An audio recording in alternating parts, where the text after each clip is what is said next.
We're going to work on Seminar 5, Rules on Technical Barriers to Trade. And for this seminar, we'll try to have a look at two separate agreements. The first one is technical barriers to trade, and the second one is sanitary and phytosanitary measures. Now, they share some similarities, but at the same time, they also there are some differences. And you may have the idea when you get familiar with all the definitions and the requirement and the each agreements. Okay.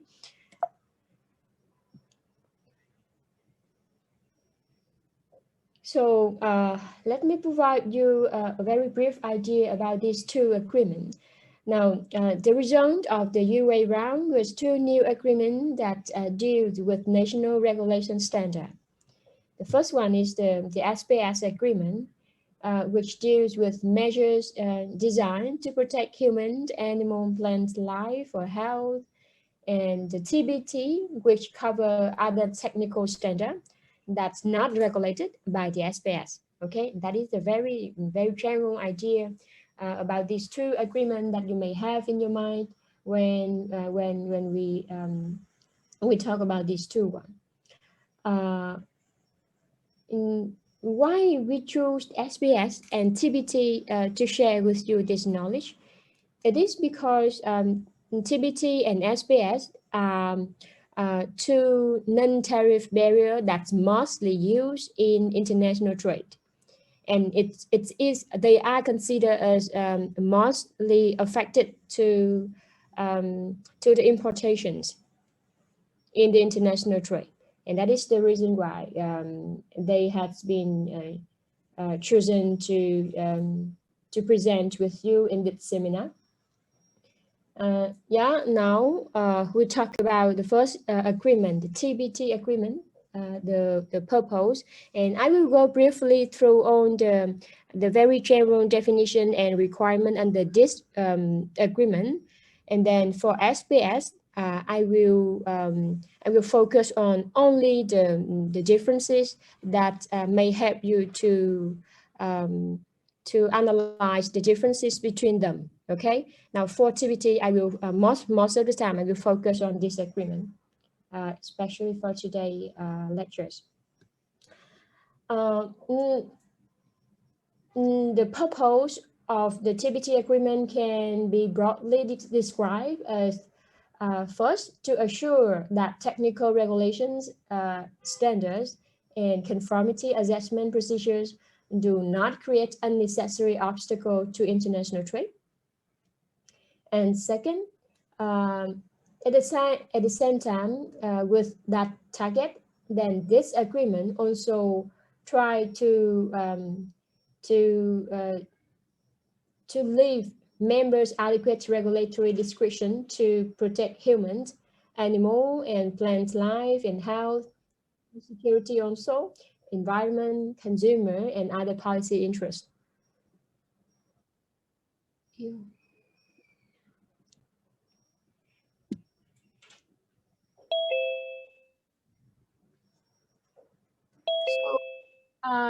let me explain in a very short explanation.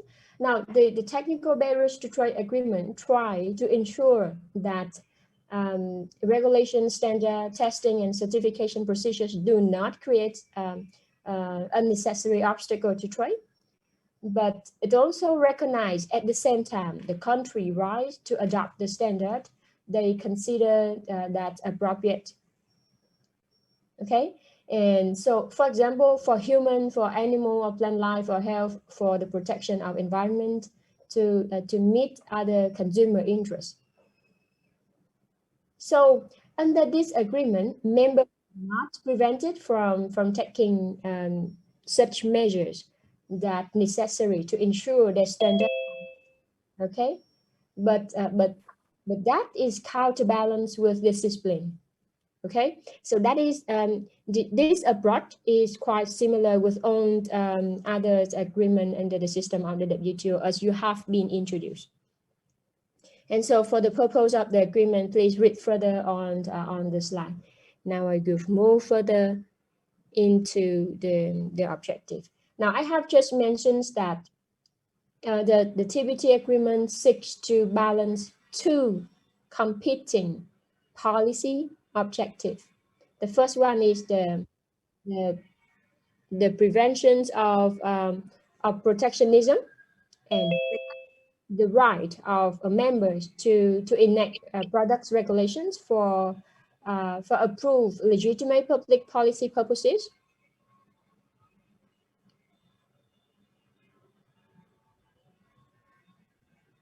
So these are the objective that has been designed for the Tbt Agreement.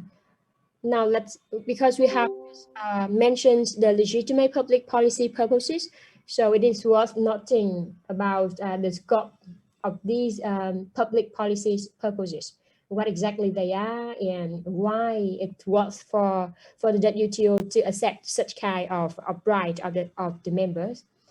Now, as you can see on the slide,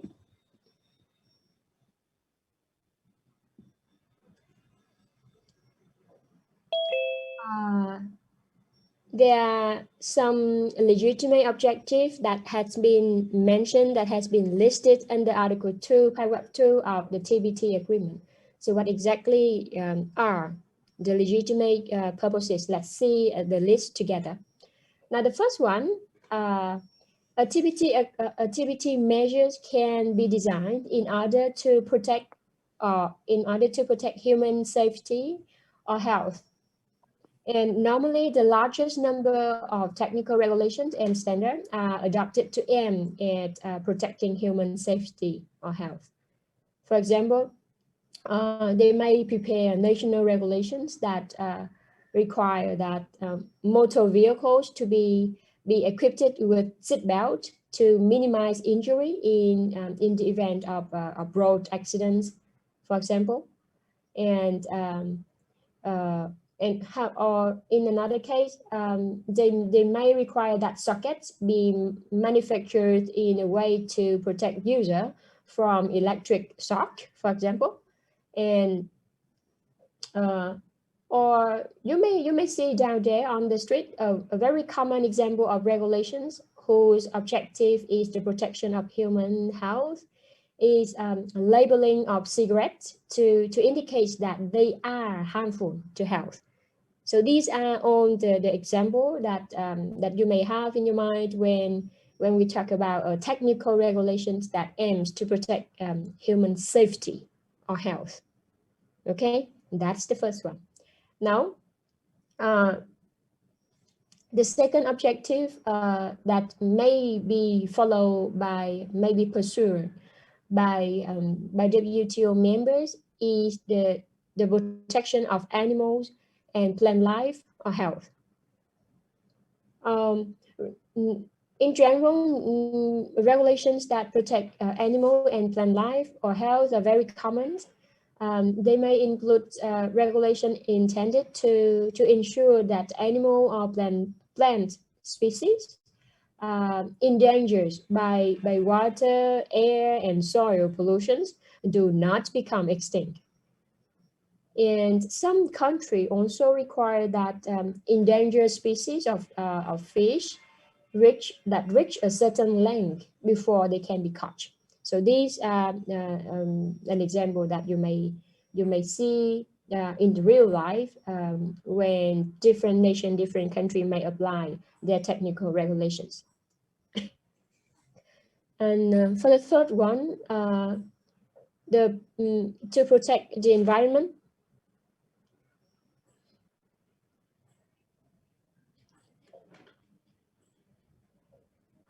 Well, in maybe for about 10 years and more, as you can see right now, due to the rising level of air, water, and soil pollutions, then many governments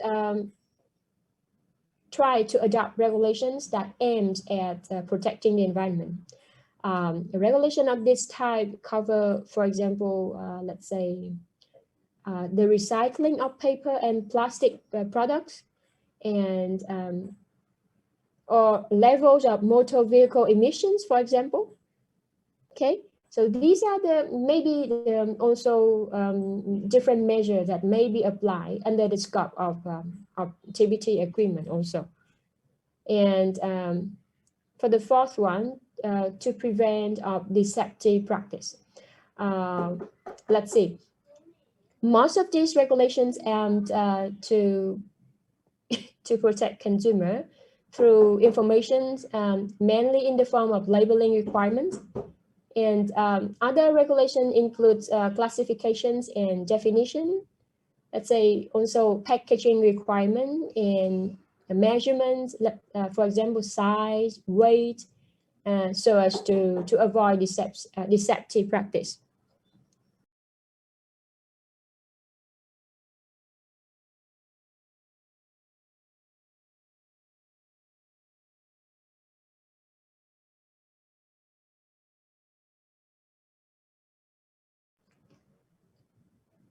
Okay, and for the last one, other objective. Well, other objective that fall under the scope of a Tbt Agreement objective may be relating to regulations that concerning quality, technical harmonizations, or simply trade facilitations. For quality regulations, for example, those requiring that vegetable and fruit reach a certain size to be marketable are very common in certain developed countries. And so, as you can see right here, the list of legitimate objectives in this article is not exclusive. So it is widely agreed that technical regulation can technical regulations and also standards and conformity process also our own type of measures that can be designed and applied in order to protect these kinds of objects. And these objectives mostly agree by different nations around the world. Okay, so these are legitimate objectives that will be accepted under the system of the WTO for Tbt measures. Okay, now next, because I have mentioned it many times since the beginning of today's lesson, I have mentioned technical regulations, I have mentioned standards, and also conformity assessment procedures. So we need to know what exactly they are and how to understand each one, and how to know that. I need you to come to the Annex 1 of the Tbt Agreement, have a look at that, and explain to me your understanding, okay? And then I may come with further explanations.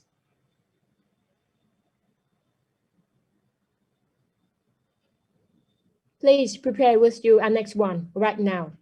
Read through the text and try to find out what is technical regulations, what is standards, what is the difference between the two, and also about the conformity assessment procedures, okay?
Okay, class.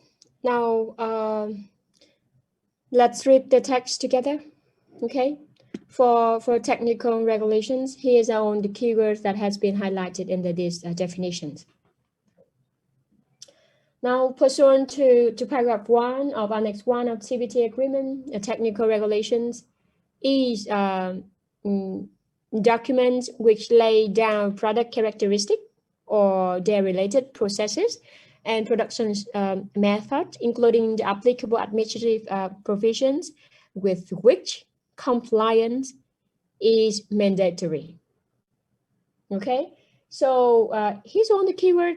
Technical regulation will relate to products characteristic or on the processes and production method, and all these requirements will be designed and all the producer have to follow these kinds of regulation because those are mandatory. Okay, that is the first one.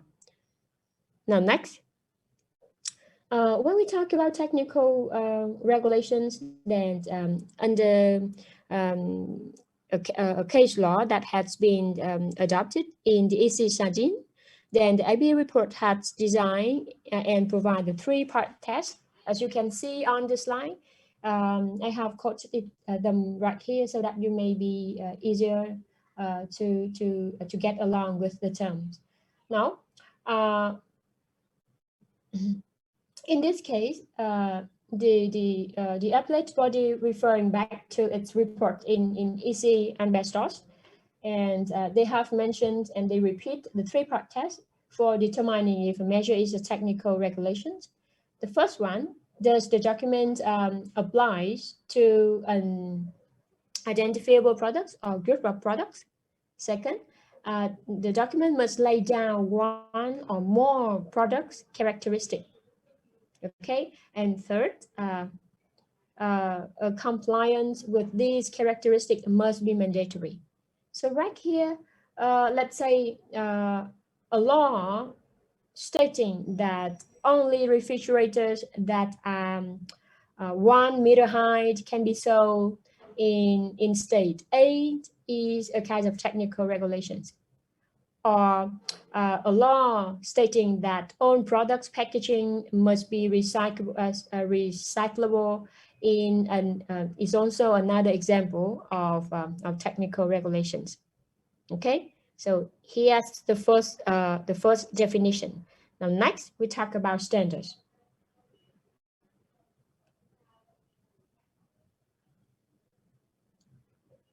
Now as you can see on the screen, Annex 1, paragraph 2. Standards are also documents that approved by recognized body that provides for common and repeated use, rules, guidelines, or characteristics for products or related processes and production method. Well, normally it is quite similar with technical regulations, but the things or the characteristic that may help you to define the two regulation and standards are, for standard, the compliance is not mandatory. Okay, so in practice, let's say a government guideline saying that all eggs weighing, for example, 62 grams or more are entitled to be labeled as grade A is a standard.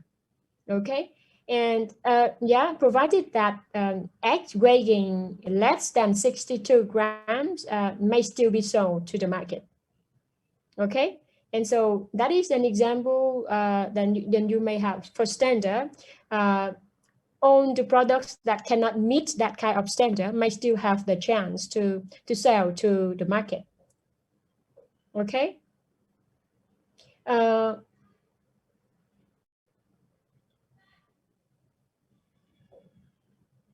Yeah, for I think for now, then you can clarify out the difference between the technical regulation and standard. Now, why they have to provide such kind of differences between the two? As you can see in the previous slide, when I mentioned that the difference between a standard and a technical regulations lies in the compliance. And for standard, the conformity with standards is voluntary.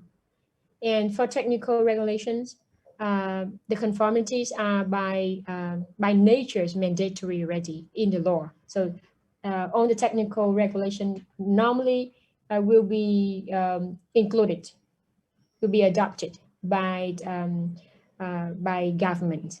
And so these both technical regulation and standards have different implications for international trade. Now, if an imported product does not fulfill the requirement of a technical regulations, then it will not be allowed to be put on sale. Okay? But in case of standards, non-complying with imported products will be allowed on the market, but then their market share may be affected if consumers prefer products that meet local standards, such as, let's say, quality or color standards for textile and clothing, for example. Okay?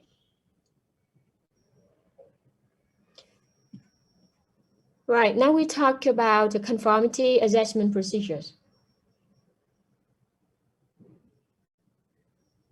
Now, paragraph 3 in this annex further explain that conformity assessment procedures include procedures for sampling, testing, and inspections, evaluation, verification, and assurance of conformity, registration, etc. For example, let's give you an example in this context. Now, assume that a country requires as a condition for the sales of spirit that the correct alcoholic content have to be displayed on the bottle, okay? And so an official test of the beverage to determine that the correct alcoholic content is displayed would be a conformity assessment procedures implemented to verify compliance with technical regulations.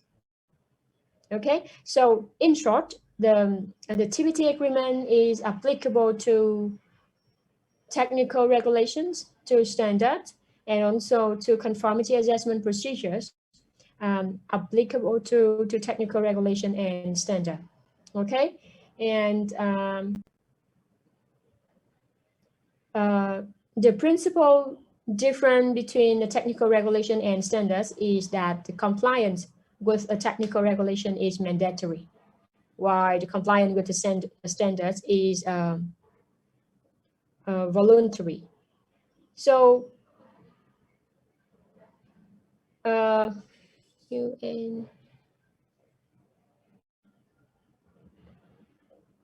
don't know why today we don't have a license Zoom for our class, so we may,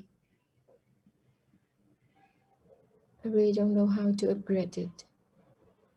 Maybe we may be out for a while, maybe in about 10 minutes, as the system have remind me about its time limitations. But in such cases, then please try to get back to the room. Okay.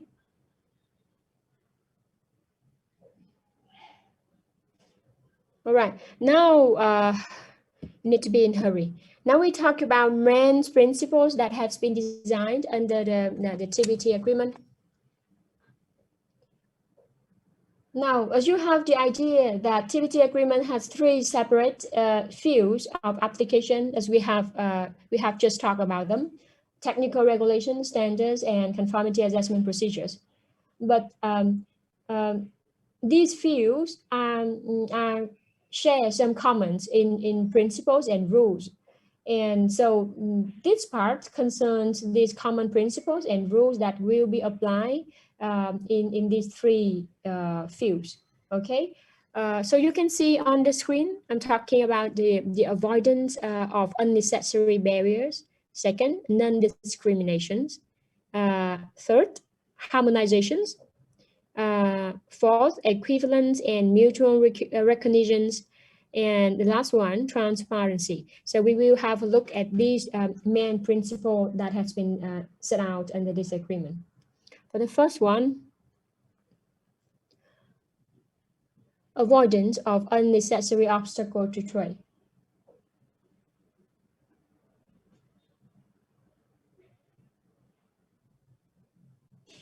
Now, technical barriers to trade generally result from the preparations, the adoptions, and application of different technical regulations and conformity assessment procedures. So if a producer in country A wants to export to country B, then he will be obligated to satisfy the technical requirement that apply in country B, right? And so these procedures need further financial support in order to meet these kinds of technical requirements that will be different between and among different countries. Okay, and also let's give you an example right here. Now, countries with areas which are easy to have earthquake might have stricter requirement for building products. And for example, other countries which are facing with serious air pollution problems might want to impose a lower tolerate level of automobile emissions, for example. And so different countries may have different kinds of requirements relating to technical regulations, okay? And also with standards and conformity assessment procedures. So right here, because we all have the idea that those kinds of requirements will be different between and among different countries. So this agreement requires that technical regulations, standards, and conformity assessment procedures must not be prepared, must not be adopted or applied so as to create unnecessary obstacle to international trade. And the preventions of unnecessary obstacle to international trade is a principle applicable to all forms of technical regulations. Okay, so please spend time at home, reread this article to keep in your mind the first principle that has been set under this agreement: avoidance of unnecessary obstacle to trade. Okay. Yeah, here's an further explanation. You may spend time to read it at home. Now we move on to the second principle, non-discriminations. Now, like many others, the WTO agreement, then the WTO non-discrimination obligation is also applicable to technical regulations, standards, and conformity assessment procedures. And the principle of non-discrimination can be found in the following provisions of the Tbt Agreement. As you can see on the slide, I have mentioned 3 sources. And as you all know that non-discrimination obligation under WTO has 2 elements. The first one is MFN treatment, and the second is national treatment. Okay, now let's see, and let's give you an example right here.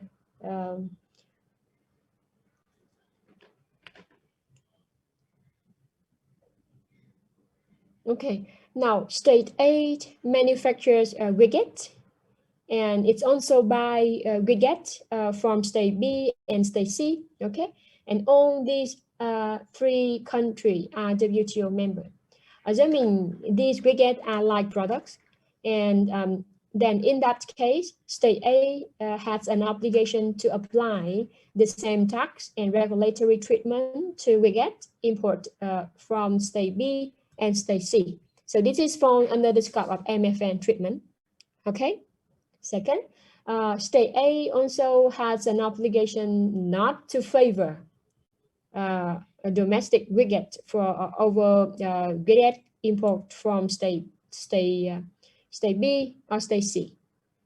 Okay, and so he falls under the scope of national treatment.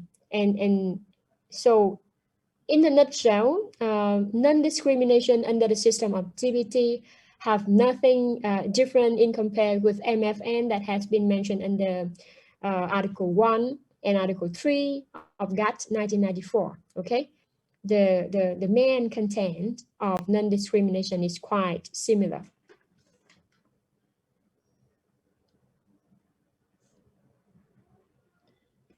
Now next, we talk about harmonizations. Now, under the system of Tbt Agreement, another way that a member can avoid unnecessary obstacle is by following international standards, if such standard exists. Okay, so, and this is not an encouragement, but it is a kind of requirement that has been set out under this agreement. So harmonization is necessary for the connections.